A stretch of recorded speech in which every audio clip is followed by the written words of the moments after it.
ಸ್ನೇಹಿತರೆ, ಚರಿತ್ರೆಯ ಮತ್ತೊಂದು ವಿಡಿಯೋಗೆ ನಿಮ್ಗೆಲ್ಲ ಪ್ರೀತಿಯ ಸ್ವಾಗತ. ಪಾರ್ಥಾಯ ಪ್ರತಿಬೋಧಿತಾಂ ಭಗವತ ನಾರಾಯಣೇನ ಸ್ವಯಂ ವ್ಯಾಸೇನ ಗ್ರಥಿತಾಂ ಪುರಾಣ ಮುನೇನ ಮಧ್ಯೆ ಮಹಾಭಾರತಾಂ. ಹೀಗೊಂದು ಶ್ಲೋಕವು ಗೀತಾ ಧ್ಯಾನದಲ್ಲಿ ಬರುತ್ತದೆ. ಇದರ ಅರ್ಥವೇನೆಂದರೆ, ಓ ಭಗವದ್ಗೀತೆಯೇ, ನೀನು ಪಾರ್ಥನಿಗೆ ಸೂಚನೆಯಂತೆ ಭಗವಾನ್ ನಾರಾಯಣನಿಂದ ಹೊರಹೊಮ್ಮಿದ ಗೀತೆ ಹಾಗೂ ಮಹಾಭಾರತದೊಳಗೆ ಪ್ರಾಚೀನ ಮತ್ತು ಅನುಭವಿ ವೇದ ವ್ಯಾಸರಿಂದ ಮುಂದೆ ಸೇರಿಸಲ್ಪಟ್ಟ ಮಹಾಕಾವ್ಯವೆಂದು. ಈ ಶ್ಲೋಕದಲ್ಲಿ ಪಾರ್ಥ ಅಂದ್ರೆ ಅರ್ಜುನನ ಹೆಸರು ಸಹ ಇದೆ.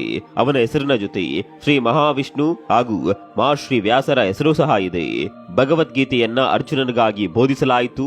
ಒಂದು ರೀತಿ ಭಗವದ್ಗೀತೆ ಜನ್ಮ ತಾಳಲು ಕಾರಣವೇ ಈ ಅರ್ಜುನನೆನ್ನಬಹುದು.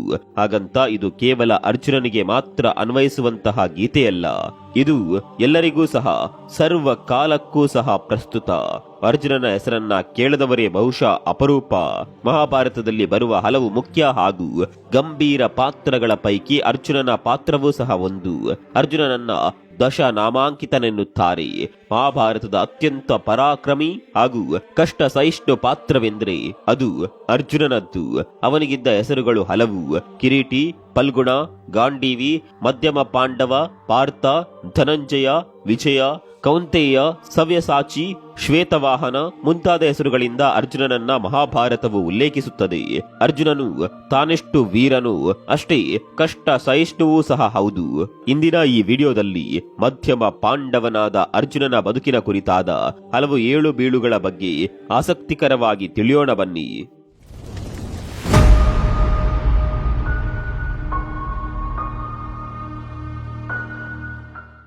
ಅರ್ಜುನನು ಪಾಂಡವರಲ್ಲಿ ಒಬ್ಬ. ಇವನು ಇಂದ್ರದೇವನ ವರಪ್ರಸಾದ. ಅಂದು ದುರ್ವಾಸರು ಕುಂತಿಗೆ 5 ಮಂತ್ರಗಳನ್ನ ವರವಾಗಿ ಕೊಟ್ಟಿದ್ರು. ಮುಂದೆ ಈಕೆ ಪಾಂಡುವಿನ ಕೈ ಹಿಡಿದಾಗ ಆ ಮಂತ್ರಗಳಲ್ಲಿ 3ನೇದನ್ನ ಜಪಿಸಿದಾಗ ದೇವೇಂದ್ರನು ಆಕೆಗೆ ಕರುಣಿಸಿದ ಮಗುವೆ ಅರ್ಜುನ. ಅರ್ಜುನನು ಅಪೂರ್ವ ಲಾವಣ್ಯವಂತನಾಗಿದ್ದನೆಂದು ಮಹಾಭಾರತ ತಿಳಿಸುತ್ತದೆ.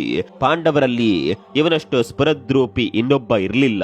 ಅರ್ಜುನನು ನಗುವ ಕಂಗಳ ಚೆಲುವನಾಗಿದ್ದ. ಸೌಂದರ್ಯದ ಜೊತೆ ಅವನಿಗೆ ಪರಾಕ್ರಮವೂ ಸಹ ಇತ್ತು. ಇದೇ ಕಾರಣಕ್ಕೆ ಅವನಲ್ಲಿ ತನ್ನ ಶ್ರೇಷ್ಠತೆಗಳ ಬಗ್ಗೆ ಅತಿಯಾದ ಅಭಿಮಾನ ಹಾಗೂ ಅಹಂಕಾರವೂ ಸಹ ಮನೆ ಮಾಡಿತ್ತು. ಈ ಗರ್ವದಿಂದಾಗಿ ಮುಂದೆ ಆತ ಅನೇಕ ಸಲ ಅಪಾಯಗಳನ್ನ ಸಹ ತಂದುಕೊಂಡದ್ದುಂಟು. ಸರಿಯಾದ ಪಾಠವನ್ನ ಸಹ ಕಲಿತದ್ದುಂಟು. ಶ್ರೀಕೃಷ್ಣನಿಗೆ ಪಾಂಡವರೆಂದರೆ ಅತಿಯಾದ ಮಮತೆ. ಪಾಂಡವರಲ್ಲಿಯೇ ಕೃಷ್ಣನು ಅತಿ ಹೆಚ್ಚು ಪ್ರೀತಿಸ್ತಾ ಇದ್ದಿದ್ದು ಅರ್ಜುನನನ್ನ. ಅರ್ಜುನನು ಕಲಿಯೋದ್ರಲ್ಲಿ ಸದಾ ಮುಂದು. ಏನನ್ನೇ ಆಗಲಿ ಅವನು ಏಕಾಗ್ರವಾಗಿ ಗಮನಿಸಿ ಶ್ರದ್ಧೆಯಿಂದ ಕಲಿಯುತ್ತಿದ್ದ. ಒಮ್ಮೆ ಗುರುದ್ರೋಣರು ಪಾಂಡವರನ್ನ ಸಾಲಾಗಿ ನಿಲ್ಲಿಸಿ ದೂರದ ಮರವನ್ನ ತೋರಿಸುತ್ತಾ ಅಲ್ಲಿ ಅವರಿಗೇನು ಕಾಣುತ್ತದೆ ಎಂದು ಕೇಳಿದಾಗ ಉಳಿದ ಪಾಂಡವರು ಅಸಂಬದ್ಧ ಉತ್ತರ ಕೊಟ್ಟರು. ತನಗೆ ಮರದ ಮೇಲೆ ಕುಳಿತಿರುವ ಹಕ್ಕಿಯ ಕಣ್ಣು ಮಾತ್ರವೇ ಕಾಣಿಸುತ್ತಿದೆ ಎಂದು ಹೇಳಿದವನು ಅರ್ಜುನನೊಬ್ಬನೇ.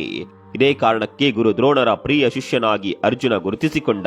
ಅರ್ಜುನ ಇಟ್ಟ ಗುರಿ ಹಾಗೂ ಬಿಟ್ಟ ಬಾಣವು ಎಂದಿಗೂ ಸಹ ಗುರಿ ತಪ್ಪಿದ್ದೇ ಇಲ್ಲ. ಗುರು ದ್ರೋಣರಿಗೆ ಅಶ್ವತ್ಥಾಮ ಎಂಬ ಒಬ್ಬ ಮಗ ಇದ್ದ. ಇವನು ಹುಟ್ಟಿದಾಕ್ಷಣವೇ ಕುದುರೆಯಂತೆ ಕೆನೆದ ಪರಿಣಾಮ ಅವನಿಗೆ ಅಶ್ವತ್ಥಾಮ ಎಂಬ ಹೆಸರಿಡುತ್ತಾರೆ. ಅಶ್ವತ್ಥಾಮನು ಸಹ ಅಸಾಧ್ಯ ಪರಾಕ್ರಮಿಯೇ ಆದರೂ ಬಿಲ್ವಿದ್ಯೆಯಲ್ಲಿ ಅವನಿಗೆ ಅರ್ಜುನನನ್ನ ಮೀರಿಸಲು ಆಗ್ಲಿಲ್ಲ. ದ್ರೋಣರು ಅರ್ಜುನನನ್ನ ಮಹಾ ಬಿಳ್ಳಾಲಾಗಿ ತಯಾರು ಮಾಡಲು ಶ್ರಮಿಸಿದ್ರು. ಅವರು ಉಳಿದ ರಾಜಪುತ್ರರಿಗೆ ವಿದ್ಯೆ ಕಲಿಸೋದರ ಹೊರತಾಗಿ ದಿನವೂ ನಸುಕಿಗೆ ತಮ್ಮ ಮಗನಿಗೆಂದೇ ಪ್ರತ್ಯೇಕವಾಗಿಯೂ ಸಹ ವಿದ್ಯೆ ಕಲಿಸುತ್ತಿದ್ರು. ಆದರೂ ಸಹ ಅರ್ಜುನನನ್ನ ಗೆಲ್ಲಲು ಅಶ್ವತ್ಥಾಮನಿಗೆ ಕೊನೆವರೆಗೂ ಸಾಧ್ಯವಾಗಲೇ ಇಲ್ಲ. ಅರ್ಜುನನು ಬಾಲ್ಯಾವಸ್ಥೆಯಿಂದಲೇ ಕಡು ಸಾಹಸಿ.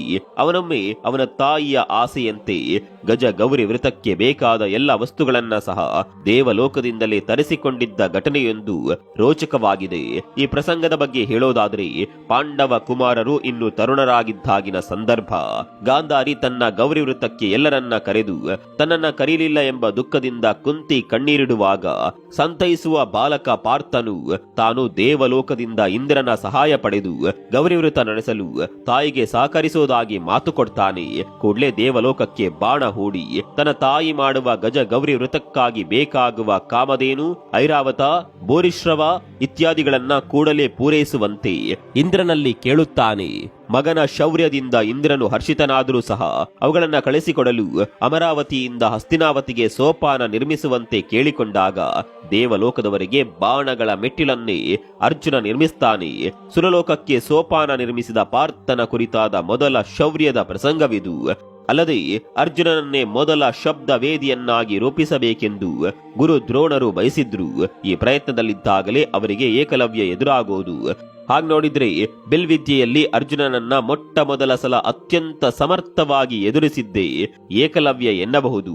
ಆಗಿನ್ನೂ ಕೌರವ ಪಾಂಡವ ರಾಜಪುತ್ರರು ಗುರು ದ್ರೋಣರ ಬಳಿ ವಿದ್ಯಾರ್ಜನೆಯಲ್ಲಿ ತೊಡಗಿದ್ರು. ಅವರ ವಿದ್ಯಾಭ್ಯಾಸ ಪೂರ್ಣವಾಗಿರಲಿಲ್ಲ. ಆ ಸಮಯದಲ್ಲಿ ಅವರಿದ್ದಲ್ಲಿಗೆ ದ್ರೋಣರ ಬಳಿ ವಿದ್ಯೆ ಕಲಿಯುವ ತವಕದಿಂದ ಏಕಲವ್ಯ ಆಗಮಿಸಿದ್ದ. ಆದರೆ ರಾಜಪುತ್ರರ ಹೊರತು ಇತರರಿಗೆ ವಿದ್ಯಾದಾನ ಮಾಡೋದಿಲ್ಲ ಎಂದು ದ್ರೋಣರು ವಾಗ್ದಾನ ಮಾಡಿದ್ರ ಪರಿಣಾಮ ಇದೀಗ ಬೇಡ ಕುಲದ ಹುಡುಗನಾದ ಏಕಲವ್ಯನಿಗೆ ವಿದ್ಯೆ ಕಲಿಸಲು ಸಾಧ್ಯವಿರಲಿಲ್ಲ.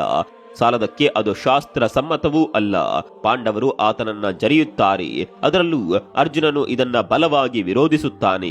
ಯಾವಾಗ ಈ ನಿಂದನೆ ಜೊತೆ ದ್ರೋಣರಿಂದಲೇ ತಿರಸ್ಕಾರ ಭಾವ ವ್ಯಕ್ತವಾಗುತ್ತದೋ ಆಗ ಅಪಮಾನಿತನಾದ ಏಕಲವ್ಯನು ಅಲ್ಲಿಂದ ಅತ್ಯಂತ ಮನೋದುಗುಡದಿಂದ ಹೊರನಡೆಯುತ್ತಾನೆ. ಹೀಗೆ ಹೊರಗೆ ಬಂದು ಕುಳಿತ ಅವನನ್ನ ಕಂಡು ಮರೆಯಲ್ಲಿ ಸಂತೈಸುವವನೇ ಅಶ್ವತ್ಥಾಮ ಎಂದು ಹೇಳಲಾಗುತ್ತೆ. ಪಟ್ಟು ಬಿಡದ ಏಕಲವ್ಯನು ದ್ರೋಣರು ತನ್ನನ್ನ ತಿರಸ್ಕಾರ ಮಾಡಿದರೇನಂತೆ, ನಾನವರನ್ನೇ ತನ್ನ ಆಂತರ್ಯದ ಗುರುಗಳೆಂದು ಭಾವಿಸಿ ತನ್ನಷ್ಟಕ್ಕೆ ತಾನೇ ವಿದ್ಯೆ ಕಲಿಯಲಾರಂಭಿಸುತ್ತಾನೆ. ಹಾಗೆ ನೋಡಿದ್ರೆ ಅರ್ಜುನನಿಗೂ ಮುನ್ನ ಶಬ್ದವೇದಿ ವಿದ್ಯೆಯಲ್ಲಿ ನಿಸ್ಸೀಮನಾಗೋದೆ ಏಕಲವ್ಯ. ಇದರಿಂದ ಬೇಸರಗೊಳ್ಳುವ ಅರ್ಜುನನು ಗುರು ದ್ರೋಣರನ್ನ ದೂಷಿಸುತ್ತಾನೆ. ಅರ್ಜುನನ ಮೇಲಿನ ಗುರುಪ್ರೇಮ ಹಾಗೂ ಮೋಹದಿಂದಾಗಿ ದ್ರೋಣರು ಏಕಲವ್ಯನ ಬಲಗೈಯ ಹೆಬ್ಬರಳನ್ನೇ ತನ್ನ ಗುರುದಕ್ಷಿಣೆಯಾಗಿ ಕೇಳಿ ಪಡೆಯುತ್ತಾರೆ. ಹಾಗಂತ ಅರ್ಜುನನು ಕೇವಲ ಅಸೂಯೆಯ ವ್ಯಕ್ತಿ ಮಾತ್ರವಾಗಿರಲಿಲ್ಲ. ಅವನ ನಿಜವಾದ ಪರಾಕ್ರಮ ಗೊತ್ತಾಗುವುದು ಕೌರವ ಪಾಂಡವರು ದ್ರೋಣರ ಆಶಯದಂತೆ ಪಾಂಚಾಲ ದೇಶದ ರಾಜನಾದ ದ್ರುಪದನ ಸೇನೆಯ ಮೇಲೆರಗಿದಾಗ. ಆಗಿನ್ನೂ ಕುರು ಪಾಂಡವರು ತಮ್ಮ ತಾರುಣ್ಯದಲ್ಲಿದ್ದರು.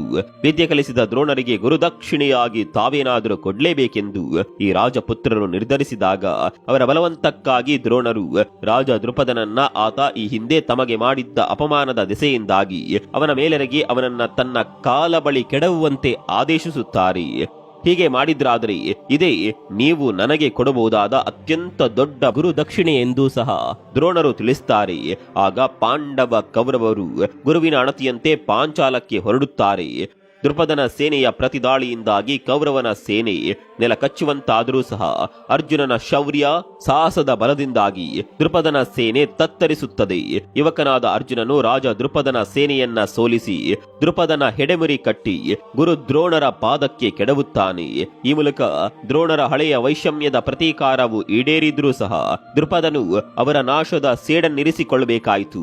ಅರ್ಜುನ ತನ್ನನ್ನ ಸೋಲಿಸಿ ಕೆಡವಿದ್ರೂ ಸಹ ಅವನ ರೂಪು ಲಾವಣ್ಯ ಹಾಗೂ ಶೌರ್ಯ ಸಾಹಸದಿಂದ ಮನಸೋತಿದ್ದ ರಾಜ ದೃಪದನು ಮುಂದೆ ಅರ್ಜುನನ ಕೈ ಹಿಡಿಯಬಲ್ಲಂತಹ ಚೆಲುವಾದ ಮಗಳನ್ನ ಅಗ್ನಿಯಿಂದ ಹೊರಪಡೆಯುತ್ತಾನೆ. ಅಗ್ನಿಯಿಂದ ಜನಿಸಿದ ಆಕೆಯೇ ಅಗ್ನಿಹೋತ್ರಿ. ಮುಂದೆ ಈಕೆಯೇ ದ್ರೌಪದಿ ಎಂಬ ಹೆಸರಿನಿಂದ ಲೋಕವಿಖ್ಯಾತಿ ಪಡೆದು ಅರ್ಜುನನ ಸಹಿತ ಪಾಂಡವರ ಕೈ ಹಿಡಿದು ಸತಿ ಧರ್ಮ ಮೆರೆಯುತ್ತಾಳೆ. ಮುಂದೆ ವರ್ಣಾವತದ ಅರಗಿನ ಅರಮನೆಗೆ ಬೆಂಕಿ ಹೊತ್ತಿಸಿದ ಪಾಂಡವರು ಏಕಚಕ್ರಾಪುರಕ್ಕೆ ಹೋಗಿ ಅಲ್ಲಿ ದೇಶಾವಾರಿ ಬ್ರಾಹ್ಮಣರ ಹಾಗೆ ವೇಷ ಧರಿಸಿ ಅಜ್ಞಾತ ಬದುಕು ಸಾಗಿಸುತ್ತಿದ್ದಾಗ ಇತ್ತ ದೂರದ ಪಾಂಚಾಲದಲ್ಲಿ ರಾಜ ದೃಪದನು ತನ್ನ ಮಗಳಾದ ದ್ರೌಪದಿಯ ಸ್ವಯಂವರವನ್ನ ಏರ್ಪಡಿಸಿದ್ದ ಸಂಗತಿ ಪಾಂಡವರಿಗೆ ಅಲ್ಲಿಯ ಅಗ್ರಹಾರದ ಇತರೆ ಬ್ರಾಹ್ಮಣರಿಂದಾಗಿ ತಿಳಿಯುತ್ತದೆ. ಅಷ್ಟೊತ್ತಿಗಾಗಲೇ ಪಾಂಡವರು ಅರಗಿನ ಅರಮನೆಯಲ್ಲಿ ಸುಟ್ಟು ಸಾವನ್ನಪ್ಪಿದ್ದಾರೆಂಬ ಸಂಗತಿ ಸುತ್ತಮುತ್ತ ಕಾಡ್ಗಿಚ್ಚಿನ ರೀತಿ ಹಬ್ಬಿತ್ತು. ಪಾಂಡವರು ಅಸಾಧ್ಯ ವೀರರು, ಮೇಲಾಗಿ ಧರ್ಮನಿಷ್ಠರು. ಅವರಿಗೆ ಏನೂ ಸಹ ಆಗಿರದೆಂಬುದೇ ದೃಪದನ ನಂಬಿಕೆಯಾಗಿತ್ತು. ಹಾಗಾಗಿಯೇ ಆತ ಸ್ವಯಂವರವನ್ನ ಪಾಂಡವರಲ್ಲಿ ಅರ್ಜುನನು ಮಾತ್ರ ಗೆಲ್ಲಬಲ್ಲಂತಹ ವ್ಯವಸ್ಥೆ ಮಾಡಿದ್ದ. ಆ ವೀರರು ತಪ್ಪಿಸಿಕೊಂಡಿದ್ರೆ ಖಂಡಿತವಾಗಿಯೂ ಇಲ್ಲಿಗೆ ಬಂದೇ ಬರುತ್ತಾರೆ. ಹಾಗೂ ಸ್ವಯಂವರದಲ್ಲಿ ಅರ್ಜುನ ಪಾಲ್ಗೊಂಡು ದ್ರೌಪದಿಯನ್ನ ಕೈ ಹಿಡಿಯುತ್ತಾನೆಂಬ ಅಚಲ ನಂಬಿಕೆ ದೃಪದನಿಗಿತ್ತು. ಅವನ ಆಸೆಯಂತೆಯೇ ಮುಂದೆ ಆಗುತ್ತದೆ ಕೂಡ. ಸ್ವಯಂವರದಲ್ಲಿ ಭಾಗವಹಿಸಿದ ಅರ್ಜುನನು ಅಲ್ಲಿದ ಎಲ್ಲಾ ಪರೀಕ್ಷೆಗಳನ್ನ ಸಹ ಗೆಲ್ಲುತ್ತಾನೆ. ಈ ದ್ರೌಪದಿ ಸ್ವಯಂವರದ ಸಮಯದಲ್ಲಿಯೇ ಕೃಷ್ಣನ ಮೊದಲ ಭೇಟಿ ಅವರಿಗಾಗೋದು. ಅಲ್ಲಿಗೆ ಅಂದು ಕೃಷ್ಣನೂ ಸಹ ಬಂದಿದ್ದ, ಆದರೆ ಆತ ಸ್ಪರ್ಧಿಯಾಗಿ ಬಂದಿರಲಿಲ್ಲ. ಪಾಂಡವರ ಹಿತೈಷಿ ಹಾಗೂ ಅವರ ಸೋದರ ಮಾವನಾಗಿ ಆತ ಅಲ್ಲಿಗೆ ಬಂದಿದ್ದ. ಇಲ್ಲಿಂದ ಮುಂದೆ ಅವರು ಹಸ್ತಿಗೆ ವಾಪಸ್ ಬಂದಾಗ ಅದಾಗಲೇ ಪಾಂಡವರೆಲ್ಲ ದ್ರೌಪದಿಯ ಕೈ ಹಿಡಿದು ಗೃಹಸ್ಥರಾಗಿದ್ರು. ಆಗ ಅವರವರ ರಾಜ್ಯ ಅವರವರಿಗೆ ವಿಂಗಡಣೆ ಮಾಡುವ ಪ್ರಸ್ತಾಪ ಬಂದಾಗ ಹಸ್ತಿನಾವತಿಯು ಕೌರವರಿಗೆಂದು ಹಾಗೂ ಇಂದ್ರಪ್ರಸ್ಥವು ಪಾಂಡವರಿಗೆಂದು ನಿಶ್ಚಯವಾಯಿತು. ಇಂದ್ರಪ್ರಸ್ಥವು ಬೆಂಗಾಡಿನಂತಹ ಪ್ರದೇಶ, ಅಲ್ಲಿ ವಿಶಾಲವಾದ ಕಾಂಡವ ವನವಿತ್ತು. ಅದನ್ನ ಕೃಷ್ಣನ ಅಣತಿಯಂತೆ ಅರ್ಜುನನು ಸುಟ್ಟು ಹಾಕಿ ಕಾಂಡವ ದಹನ ಮಾಡುತ್ತಾನೆ. ಅರ್ಜುನನ ಈ ಶೌರ್ಯಕ್ಕೆ ಮೆಚ್ಚಿದ ಅಗ್ನಿಯು ಅವನಿಗೆ ಗಾಂಡೀವ ಎಂಬ ಧನಸ್ಸನ್ನ ವರವಾಗಿ ಕೊಡುತ್ತಾನೆ. ಆಗ್ಲೇ ಅರ್ಜುನನು ಗಾಂಡೀವಿಯಾದದ್ದು. ಬಂಜರು ಭೂಮಿಯಾಗಿದ್ದ ಇಂದ್ರಪ್ರಸ್ಥವನ್ನ ಅವರಿಗಾಗಿ ಮಯನು ಸುಂದರ ನಗರವನ್ನಾಗಿ ನಿರ್ಮಿಸಿಕೊಡುತ್ತಾನೆ. ಅಲ್ಲಿ ಅವರ ಮಾಯಾ ಅರಮನೆಯೇ ಸಿದ್ಧವಾಗುತ್ತದೆ. ಈ ಅರಮನೆಯಲ್ಲಿ ಮುಂದೆ ಇದರ ಪ್ರವೇಶೋತ್ಸವದ ಸಂದರ್ಭದಲ್ಲಿ ಕೌರವನಿಗಾಗುವ ಅಪಮಾನವೇ ಮುಂದಿನ ಹಲವು ಬಗೆಯ ವ್ಯತಿರಿಕ್ತ ಬೆಳವಣಿಗೆಗಳಿಗೆ ನಾಂದಿ ಹಾಡುತ್ತದೆ. ದ್ಯೂತದಲ್ಲಿ ಸೋತ ಪಾಂಡವರು 12 ವರ್ಷದ ವನವಾಸ ಹಾಗೂ 1 ವರ್ಷದ ಅಜ್ಞಾತವಾಸದ ಕರಾರಿಗೆ ಒಪ್ಪಿ ನಾರುಮುಡಿಯಿಟ್ಟು ತಾಯಿಯಾದ ಕುಂತಿಯನ್ನ ಕೃಷ್ಣನ ಮನೆಯಲ್ಲಿ ಬಿಟ್ಟು ದ್ರೌಪದಿಯ ಸಹಿತ ಕಾಡಿಗೆ ಹೊರಡುತ್ತಾರೆ. ಪಾಂಡವರಲ್ಲಿ ಭೀಮ ಹಾಗೂ ಅರ್ಜುನರಿಬ್ಬರು ಅತ್ಯಂತ ಸಾಹಸಿಗಳು. ಇತರರ ಹಾಗೆ ಕಾಡಿನಲ್ಲಿ ಪರಿತ್ಯಾಗಿಗಳಂತೆ ವಾಸಿಸೋದು ಅವರಿಗೆ ಬಹಳ ಕಷ್ಟದ ಕೆಲಸ. ಅವರು ಸದಾ ಏನಾದರೊಂದು ವೀರತ್ವದ ಚಟುವಟಿಕೆಗಳಲ್ಲಿ ಕಾಲ ಕಳೆಯಲಿಚ್ಛಿಸುವ ಸ್ವಭಾವದವರಾಗಿದ್ದರು. ಕಾಡಿನಲ್ಲಿರುವಾಗಲೂ ಸಹ ಅವರು ಶಸ್ತ್ರಾಭ್ಯಾಸವನ್ನ ತೊರೆದಿರಲಿಲ್ಲ.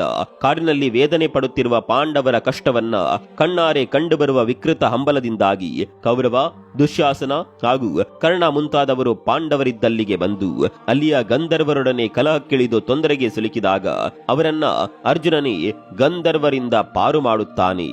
ಇದು ಕೌರವನಿಗೆ ಆಗುವ ಅತಿದೊಡ್ಡ ಮುಖಭಂಗಗಳಲ್ಲೊಂದು. ಪಾಂಡವರ ದುಸ್ಥಿತಿ ನೋಡಿ ಗೇಲಿ ಮಾಡಲು ಬಂದ ಅವನೇ ಅಲ್ಲಿ ಪೇಚಿಗೆ ಸಿಲುಕಬೇಕಾಗಿ ಬಂದಿತ್ತು. ವನವಾಸ ಮುಗಿಯುವ ಸಂದರ್ಭದಲ್ಲಿ ಯಮಧರ್ಮರಾಜನ ಆದೇಶದಂತೆ ಹೆಚ್ಚುವರಿ ಶಕ್ತಿ ಸಂಪಾದನೆಗಾಗಿ ಭೀಮ ಹಾಗೂ ಅರ್ಜುನರಿಬ್ಬರು ತಪಸ್ಸಾಚರಣೆಗಾಗಿ ಹೋಗುತ್ತಾರೆ. ಅರ್ಜುನನು ಹಿಮಾಲಯದ ಬಳಿ ಸ್ಥಳವೊಂದನ್ನ ಹುಡುಕಿ ಶಿವನ ಕುರಿತು ತಪಸ್ಸನ್ನಾಚರಿಸುತ್ತಾ ಕುಳಿತಿದ್ದಾಗ ಮೇಲಿಂದ ಅದನ್ನ ನೋಡಿದ ಪಾರ್ವತಿ ಅರ್ಜುನನ ಪ್ರವರ ಕೇಳುತ್ತಾಳೆ. ಆಗ ಶಿವನು ಆತ ಪಾಂಡವರಲ್ಲೊಬ್ಬನಾದ ಅರ್ಜುನ, ಆತ ಮಹಾನ್ ಸಾಹಸಿ ಹಾಗೂ ಕಷ್ಟ ಸಹಿಷ್ಣು. ಎದುರಾಳಿಗೆ ಆತ ಎಂದಿಗೂ ಸಹ ಬೆನ್ನು ತೋರಿಸಿ ಹೋಗುವ ಜಾಯಮಾನದವನಲ್ಲ ಎಂದು ಶಿವ ಅರ್ಜುನನನ್ನ ಹೊಗಳುತ್ತಾನೆ. ಪಾರ್ವತಿಗೆ ಅರ್ಜುನನ ಶಕ್ತಿ ಪರೀಕ್ಷೆ ಮಾಡುವ ಮನಸ್ಸಾಗಿ ಶಿವನನ್ನ ಕೋರಿಕೊಂಡಾಗ ಪಾರ್ವತಿ ದೇವಿಯ ಮನೋ ಇಂಗಿತ ಅರಿತ ಶಿವನು ತಾನೊಬ್ಬ ಬೇಡನಂತೆ ವೇಷ ಧರಿಸಿ ಅರ್ಜುನನ ಜೊತೆ ಹೋರಾಟ ನಡೆಸುತ್ತಾನೆ. ಮಹಾಪ್ರತಾಪಿಯಾದ ಅರ್ಜುನನು ಸಾಕ್ಷಾತ್ ಶಿವನೊಂದಿಗೆ ವೀರಾವೇಶದಿಂದ ಹೋರಾಡುವುದನ್ನ ಪಾರ್ವತಿ ಗಮನಿಸ್ತಾಳೆ. ಕೊನೆಗೆ ಶಿವನು ಅರ್ಜುನನ ಶೌರ್ಯಕ್ಕೆ ಪ್ರಸನ್ನನಾಗಿ ಆಶೀರ್ವಾದ ಮಾಡುತ್ತಾನೆ. ಆಗ್ಲೇ ಶಿವನಿಂದ ಅರ್ಜುನನಿಗೆ ಪಾಶುಪತಾಸ್ತ್ರ ಎಂಬ ಶಕ್ತಿಶಾಲಿ ಬಾಣವು ವರವಾಗಿ ಸಿಗುತ್ತದೆ. ಈ ಅಸ್ತ್ರವನ್ನ ಒಮ್ಮೆ ಹೊಡಿದ್ರೆ ಸಾಕು, ವೈರಿ ಅದೆಂತಹ ಸಮರ್ಥ ಶಾಲಿಯೇ ಆದರೂ ಆತ ಒಂದೇ ಏಟಿಗೆ ನಾಶವಾಗುತ್ತಿದ್ದ. ಅರ್ಜುನನು ಶಿವನನ್ನೇ ಗೆದ್ದ ಈ ಅಪರೂಪದ ಪ್ರಸಂಗವನ್ನ ಮೇಲಿನಿಂದ ಅರ್ಜುನನ ತಂದೆಯಾದ ದೇವೇಂದ್ರನು ನೋಡಿ ಹೆಮ್ಮೆ ಪಡುತ್ತಾನೆ. ಮುಂದೆ ಅಜ್ಞಾತವಾಸದಲ್ಲಿ ಅರ್ಜುನ ಯಾಕಾಗಿ ಬೃಹನ್ನಳೆಯಾದ ಎಂಬ ಗೊಂದಲ ಹಲವರಿಗಿರಬಹುದು. ಇದಕ್ಕೆ ವಿವರಣೆಯು ಶಿವನನ್ನ ಗೆದ್ದ ಅರ್ಜುನನನ್ನ ಇಂದ್ರನು ದೇವಲೋಕಕ್ಕೆ ಆಹ್ವಾನಿಸಿದ ಸಂದರ್ಭದಲ್ಲಿ ಸಿಗುತ್ತದೆ. ಮಗನ ಶೌರ್ಯ ಸಾಹಸ ಕಂಡು ಪುಳಕಿತನಾದ ಇಂದ್ರನು ಕೆಲ ಕಾಲ ಇಲ್ಲಿದ್ದು ತಂದೆಯ ಸತ್ಕಾರ ಪಡೆದು ಹೋಗಲು ಅರ್ಜುನನಿಗೆ ಹೇಳುತ್ತಾನೆ. ತಂದೆಯ ಮಾತನ್ನ ಶಿರಸಾವಹಿಸುವ ಪಾರ್ಥ ಆಗಲಿ ಎನ್ನುತ್ತಾನೆ. ಮಗನಿಗಾಗಿ ಇಂದ್ರ ದೇವಲೋಕದಲ್ಲಿ ಬೇಕಾದ ಎಲ್ಲಾ ಬಗೆಯ ಸಮಾರೋಪ ಕೂಟಗಳನ್ನ ಮನರಂಜನಾ ವ್ಯವಸ್ಥೆಯನ್ನ ಮಾಡುತ್ತಾನೆ. ಅಂದು ರಂಬೆ, ಮೇನಕೆ, ತಿಲೋತ್ತಮೆಯರ ಜೊತೆ ಊರ್ವಶಿಯರ ನಾಟ್ಯದ ಸಭೆಯೂ ಸಹ ಅಲ್ಲಿ ಅರ್ಜುನನಿಗಾಗಿ ಏರ್ಪಡುತ್ತದೆ. ನಾಟ್ಯ ಮಾಡುವಾಗ ಊರ್ವಶಿಯ ಕಡೆ ನಗುತ್ತಾ ನೋಡುವ ಅರ್ಜುನನ ಮೇಲೆ ಅವನ ರೂಪು ಲಾವಣ್ಯಕ್ಕೆ ಸೋತ ಊರ್ವಶಿ ಅವನಿಗೆ ಗೊತ್ತಿಲ್ಲದಂತೆ ಅವನ ಮೇಲೆ ಅನುರಕ್ತಳಾಗುತ್ತಾಳೆ.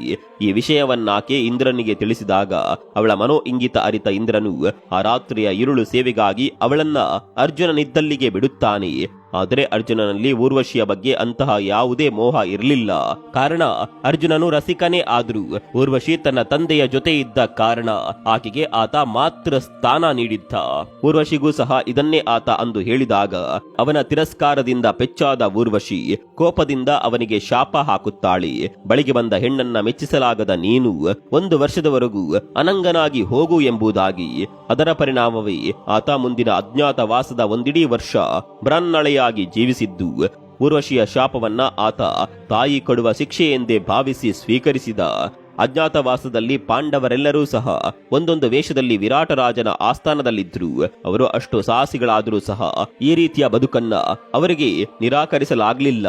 ಕಾರಣ ಇಷ್ಟೇ, ನಾವೆಷ್ಟೇ ಶಕ್ತಿವಂತರಾದರೂ ಪರಿಸ್ಥಿತಿಗಳ ಪ್ರತಿಕೂಲತೆಗೆ ಹಲವು ಸಲ ಶರಣಾಗ್ಲೇಬೇಕಾಗುತ್ತದೆ. ಇದೇ ಕರ್ಮದ ನೀತಿ. ಇದರಿಂದ ಯಾರೂ ಸಹ ಪಾರಾಗಲು ಸಾಧ್ಯವಿಲ್ಲ. ಅಜ್ಞಾತವಾಸದಲ್ಲಿ ಆತ ವಿರಾಟನ ಮಗಳಾದ ಉತ್ತರಿಗೆ ನಾಟ್ಯ ಕಲಿಸುವ ಗುರುವಾಗಿ ನೇಮಕವಾದ. ಅಜ್ಞಾತವಾಸದ ಕೊನೆಯಲ್ಲಿ ವಿರಾಟನ ಮೇಲರಗಿದ ಕುರುಸೇನೆಯನ್ನ ಸಶಕ್ತವಾಗಿ ಎದುರಿಸಿದವರಲ್ಲಿ ಅರ್ಜುನ ಪ್ರಮುಖ. ಅಷ್ಟೇ ಅಲ್ಲ, ಅವನು ಈ ದಿಸೆಯಲ್ಲಿ ಉತ್ತರ ಕುಮಾರನನ್ನ ಸಹ ಹುರಿದುಂಬಿಸುತ್ತಾನೆ.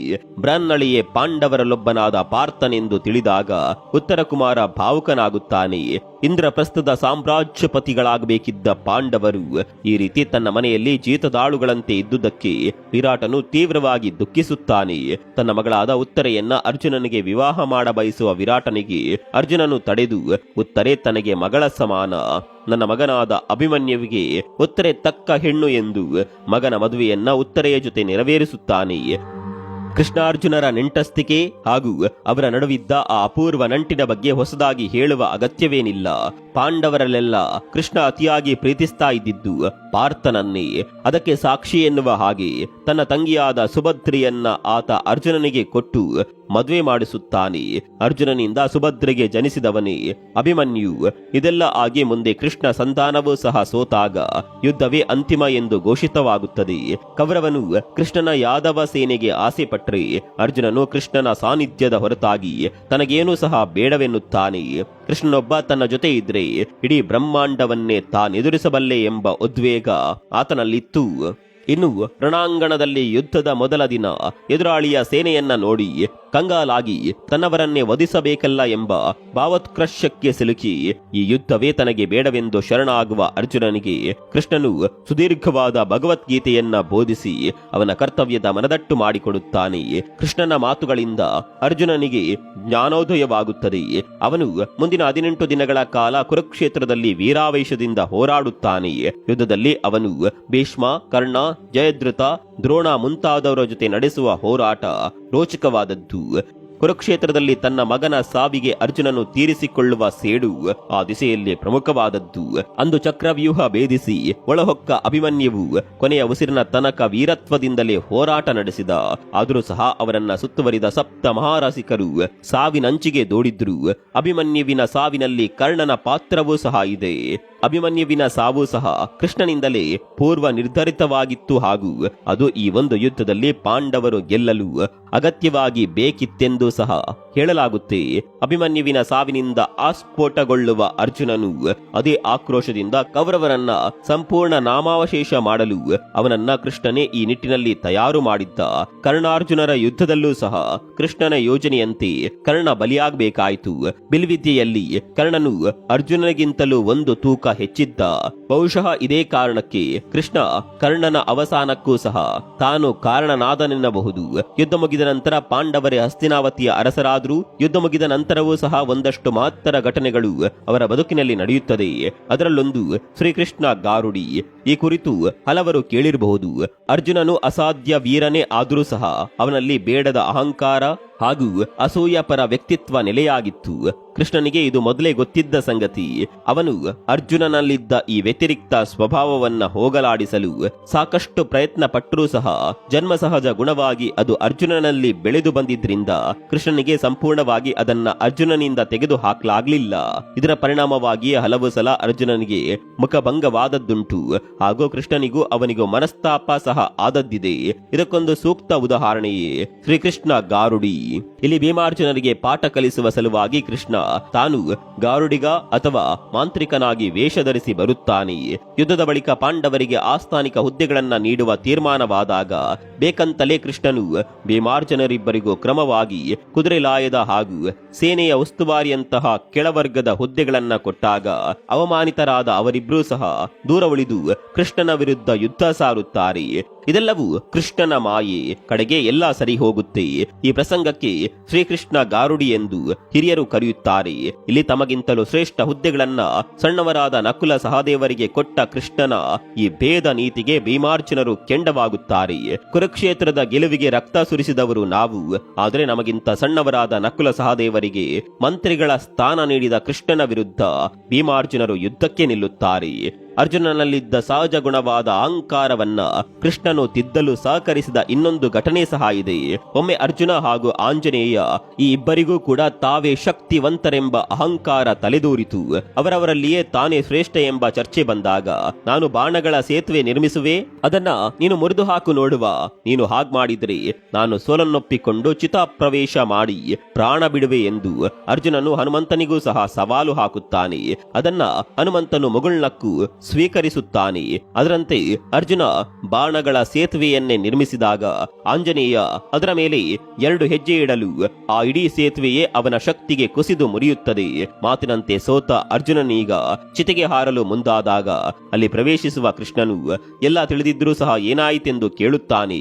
ಆಗ ನಡೆದಿದ್ದನ್ನ ಅವರಿಬ್ಬರೂ ಸಹ ಅವನಿಗೆ ವಿವರಿಸುತ್ತಾರೆ. ಅಯ್ಯೋ ಹೌದಾ, ನನಗಿದ್ದನ್ನ ನಂಬಲು ಸಾಧ್ಯವೇ ಆಗುತ್ತಿಲ್ಲ, ಎಲ್ಲಿ ಇನ್ನೊಮ್ಮೆ ಹಾಗೆ ಮಾಡಿರಿ ನೋಡುವ ಎಂದು ಕೃಷ್ಣ ಕೇಳಿದಾಗ ಮತ್ತೆ ಅರ್ಜುನ ಬಾಣಗಳ ಸೇತುವೆ ನಿರ್ಮಿಸುತ್ತಾನೆ. ಈ ಸಲ ಅದರ ಮೇಲೆ ಆಂಜನೇಯನು ಹಾರಿ ಜಿಗಿದರೂ ಸಹ ಅದು ಕುಸಿಯೋದೇ ಇಲ್ಲ, ಭದ್ರವಾಗಿ ನಿಂತಿತ್ತು. ಇದರಿಂದ ಈ ಸಲ ತಾನೇ ಸೋಲನ್ನೊಪ್ಪಿಕೊಂಡ ಹನುಮಂತನು ಕೃಷ್ಣನಿಗೆ ವಂದಿಸಿ ಅಲ್ಲಿಂದ ಹೊರಡುತ್ತಾನೆ. ಆಂಜನೇಯ ಅತ್ತ ಹೋದಾಗ ಕೃಷ್ಣನ ಬೆನ್ನ ಮೇಲಿದ್ದ ಬಾಸುಂಡೆಗಳನ್ನ ನೋಡಿ ಅರ್ಜುನ ಅವೇನೆಂದು ಕೇಳಿದಾಗ ಆಂಜನೇಯ ಎಲ್ಲೆಲ್ಲಿ ಹಾರಿ ಜಿಗಿದನು ಅಲ್ಲೆಲ್ಲ ಪರಮಾತ್ಮನು ತಾನೇ ಸೇತುವೆಗೆ ಬೆನ್ನು ನೀಡಿ ಅದು ಕುಸಿಯದ ಹಾಗೆ ಮಾಡಿದ್ದ. ಇದೆಲ್ಲ ಅರ್ಜುನನ ಮೇಲಿನ ಅವನ ಪ್ರೀತಿಯಿಂದಾಗಿ. ಇಂತಹ ಕೃಷ್ಣನು ಅರ್ಜುನನಿಗಾಗಿ ಭಗವದ್ಗೀತೆಯನ್ನ ಬೋಧಿಸಿದ್ರೂ ಸಹ ಜನ್ಮತಃ ಬಂದ ಅಹಂಭಾವವನ್ನ ಅರ್ಜುನನು ಕೊನೆಯವರೆಗೂ ಬಿಡದೇ ಇದ್ದಿದ್ದು ಶ್ರೀಕೃಷ್ಣನಿಗೂ ಸಹ ಬೇಸರ ತರಿಸಿತ್ತು. ಅರ್ಜುನನಿಗೆ ದ್ರೌಪದಿಯಲ್ಲದೆ ಸುಭದ್ರೆ, ಊಲೂಪಿ, ಚಿತ್ರಾಂಗದ ಮುಂತಾದ ಉಪಪತ್ನಿಯರೂ ಸಹ ಇದ್ರು. ಚಿತ್ರಾಂಗದ ಎಂಬಾಕೆಯಿಂದ ಅವನಿಗೆ ಬಬ್ರುವಾಹನ ಎಂಬ ಮಗನೂ ಸಹ ಇದ್ದ. ಮುಂದೆ ಅರ್ಜುನ ಹಾಗೂ ಬಬ್ರುವಾಹನ ಈ ಇಬ್ಬರಿಗೂ ಸಹ ಘೋರ ಯುದ್ಧವೇ ನಡೆಯುತ್ತದೆ. ಅದು ಅಶ್ವಮೇಧ ಕುದುರೆಯ ರಾಜಾಸುಯ ಯಾಗದ ಸಂದರ್ಭದಲ್ಲಿ. ಕುರುಕ್ಷೇತ್ರ ಮುಗಿದ ಬಳಿಕ ಮುಂದಿನ 25ರಿಂದ 30 ವರ್ಷಗಳವರೆಗೂ ಸಹ ಪಾಂಡವರು ರಾಜ್ಯಭಾರ ಮಾಡುತ್ತಾರೆ. ಅಭಿಮನ್ಯುವಿನ ಮಗನಾದ ಪರೀಕ್ಷಿತನಿಗೆ ಮುಂದೆ ಪಟ್ಟಾಭಿಷೇಕ ಮಾಡಿ ಅವರು ಮೇರು ಪರ್ವತದ ಮೂಲಕ ಸ್ವರ್ಗದ ಕಡೆಗೆ ಹೋದರೆಂದು ವೈಶಂಪಾಯನ ಮುನಿಗಳು ಜನಮೇಜಾಯ ರಾಜನಿಗೆ ಹೇಳುವ ಉಲ್ಲೇಖವಿದೆ. ಪರೀಕ್ಷಿತನು ಉತ್ತರೆಯ ಮಗ. ಅಭಿಮನ್ಯುವು ಯುದ್ಧದಲ್ಲಿ ಸತ್ತ ಬಳಿಕ ಇವನ ಜನನವಾಗಿತ್ತು. ಜನಮೇಜಾಯನು ಇವನ ಮಗ. ದ್ವಾಪರದ ಅಂತ್ಯದ ಜೊತೆ ಕೃಷ್ಣನ ಅವತಾರವೂ ಸಹ ಮುಗಿದ ಸುದ್ದಿ ತಿಳಿದ ಪಾಂಡವರು ತಾವೂ ಸಹ ಹೊರಡುವ ಸಮಯ ಬಂದಿದೆ, ಕೃಷ್ಣನಿಲ್ಲದೆ ನಮಗಿನ್ನೇನು ಕೆಲಸ ಎಂದು ಅವರೂ ಸಹ ಸ್ವರ್ಗಸ್ಥರಾಗುತ್ತಾರೆ. ಅರ್ಜುನನು ಅತ್ಯಂತ ಕಷ್ಟ ಸಹಿಷ್ಣು, ಬದುಕಿನ ಅತ್ಯಂತ ಸವಾಲಿನ ಸಂದರ್ಭಗಳನ್ನ ಎದೆಯೊಡ್ಡಿ ಎದುರಿಸಿ ನಿಂತ ಸಮರವೀರ ಅರ್ಜುನ, ಶಿವನೊಂದಿಗೂ ಯುದ್ಧ ಮಾಡಿ ಗೆದ್ದ ಶೌರ್ಯವಂತ ಅರ್ಜುನ. ಮಹಾಭಾರತವನ್ನ ಓದುವ ಮುನ್ನ ನಾವು ಮರೆಯದೆ ಸ್ಮರಿಸಲೇಬೇಕಾದ ಪಾತ್ರಗಳ ಪೈಕಿ ಅರ್ಜುನನದ್ದು ಸಹ ಒಂದೆಂದು ಹೇಳಲಾಗುತ್ತೆ. ಪಾರ್ಥನ ಬಗ್ಗೆ ಇದಿಷ್ಟು ಸಹ ನೀವು ತಿಳಿಯಬಹುದಾದ ಸಮಗ್ರ ವಿಚಾರ. ಆತನ ವ್ಯಕ್ತಿತ್ವ ಹಾಗೂ ಶೌರ್ಯದ ಕುರಿತಾದ ನಿಮ್ಮ ಅನಿಸಿಕೆಗಳೇನು ಅನ್ನೋದನ್ನ ಕಮೆಂಟ್ ಮೂಲಕ ತಿಳಿಸಿ. ಮತ್ತೊಂದು ವಿಡಿಯೋದಲ್ಲಿ ಸಿಗೋಣ. ಅಲ್ಲಿವರೆಗೂ ನಮಸ್ಕಾರ.